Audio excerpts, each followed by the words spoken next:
안녕하십니까. 도파민 블로거 인세희입니다. 최근 몇 년간 쇼폼이 선풍적인 인기와 함께 현대사회의 큰 문제점으로 대두되고 있습니다. 저는 주변에서 흔히 볼 수 있는 쇼폼이 문제점으로 제기되는 이유와 제가 속한 청소년에게 미치는 영향이 궁금했습니다. 그렇게 시작한 사전학습으로 알게 된 쇼폼의 문제점은 도파민에 있었습니다. 도파민이란 우리 뇌의 신경전달 물질로 성취감이나 쾌락 등 여러 감정에 관여합니다. 그리고 도파민을 끊임없이 갈구하는 현상이 바로 도파민입니다. 도파민은 동기부여와 도전의 기회를 제공하지만 지속될 경우 중독으로 이어질 가능성이 큽니다. 저는 이 중독과 관련하여 청소년들에게 도파민이 미치는 영향을 알아보기 위해 조사를 진행하였습니다. 사전학습에 이어 본교 2학년 152명을 대상으로 진행된 1차 설문의 첫 번째 질문은 도파민 이해도에 관한 조사였습니다. 도파민 용어를 알고 있냐는 질문에 48.7%가 전혀 모른다, 29.6%가 들어봤지만 정확한 뜻은 모른다 라고 답해 학생들의 도파민 이해도가 낮음을 확인했습니다.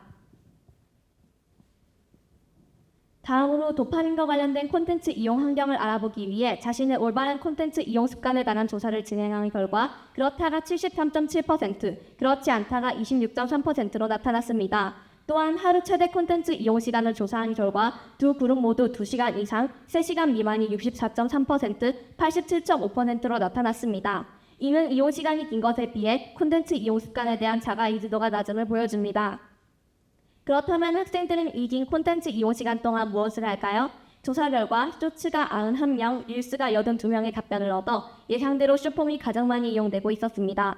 더 구체적인 학생들의 인지도 조사를 위해 도파민 중독 자가진단 테스트를 실시하였습니다.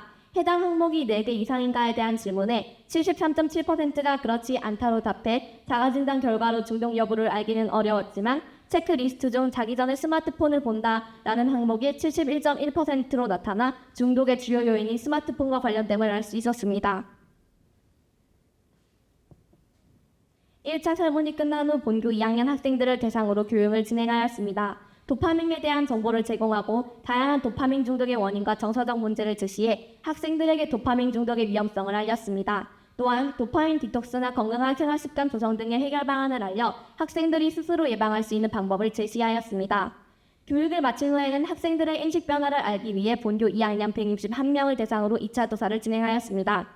먼저 자신의 올바른 콘텐츠 시청 습관에 대한 인지도 조사 결과 그렇다가 65.2%, 그렇지 않다가 34.8%로 그렇다가 그렇지 않다로 6.8% 소폭 이동하여 인식에 점진적 변화가 있음을 확인했습니다.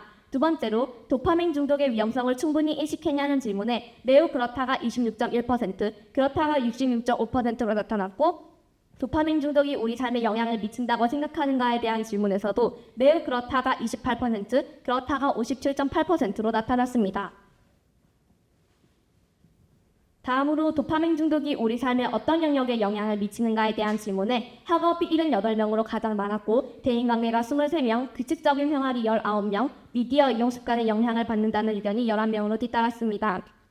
도파민 중독 예방을 위한 노력 및 실천 여부 조사 결과 매우 그렇다가 34.8%, 그렇다가 64.6%로 긍정의 대답이 매우 큰 비중을 차지했습니다. 학생 개개인의 구체적인 노력에 대한 질문에 핸드폰 사용시간 제한 두기, 운동 및 취미생활하기, 금욕상자, 잠금앱 설치, 도파민 중독 교육 듣기 등이 제시되었습니다. 도파민 중독 예방을 위해 사회 제도적 차원에서 도울 수 있는 방법으로는 지속적인 도파민 예방 교육 실시, 학생들이 직접 참여하는 활동 확대, 정신건강 상담 및 프로그램 활성화 등이 있었습니다. 설문이 모두 끝난 후 저는 도파민 중독 예방의 해결을 위한 방법을 생각해 보았습니다. 먼저 개인적 차원에서는 자신의 콘텐츠 이용 습관을 주기적으로 점검하며 확인하고 디지털 디톡스와 같은 도파민 중독 해결 방안을 적용해야 합니다. 부모 또한 자녀의 관심 분야를 함께 찾고 자녀의 건강한 도파민 생성을 도와 도파민 중독을 예방할 수 있습니다.